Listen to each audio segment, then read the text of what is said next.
मामा आज काय हा विशेष? अरे आपण आज आलेलो आहे अल्बरवाडी हॉटेलला. तुला पण सांगतो आणि मंडळी तुम्हाला पण सांगतो, तुम्ही आजपर्यंत बऱ्याच हॉटेलला जेवण केलं असेल. हॉटेलला जेवण तुम्हाला फक्त एकच मिळतं, मसाला पापड, रोस्टेड पापड.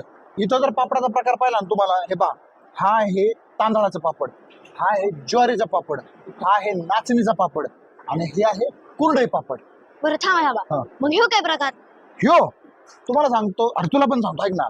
हा जो प्रकार आहे ना, हा असा आहे, याला लेमन चिकन म्हणतात. म्हणजे आतापर्यंत कुठंच ही डिश मिळणार नाही, कुठं जे मिळत नाही ते मिळतं फक्त अल्बरवाडीला. लेमन चिकन तुम्ही एकदा नक्की ट्राय करा. मी स्वतः ट्राय केलेलं आहे. आणि आणि म्हणजे? हे जे आहे ना, हे आहे पनीर हॉट पॅन. एकदम जबरदस्त डिश आहे. तुम्ही जवळ येऊन पाहिजे डिश बा, काजू याच्यामध्ये, म्हणजे इतकं जबरदस्त प्लेटिंग झालेलं आहे या डिशचं. आणि दिसायला जेवढं सुंदर आहे त्याच्यामुळे खायला पण एकदम जबरदस्त मिळणार आहे. आवर्जून भेट द्या नगरपुणा हायवेच्या टोलनाक्यावर असणाऱ्या, म्हणजे सुपर टोलनाक्याजवळ असणाऱ्या हॉटेल अल्बरवाडीला. आणि व्हेज नॉन व्हेज जेवणाची स्वतंत्र किचन व्यवस्था आहे, हे पण लक्षात राहू द्या.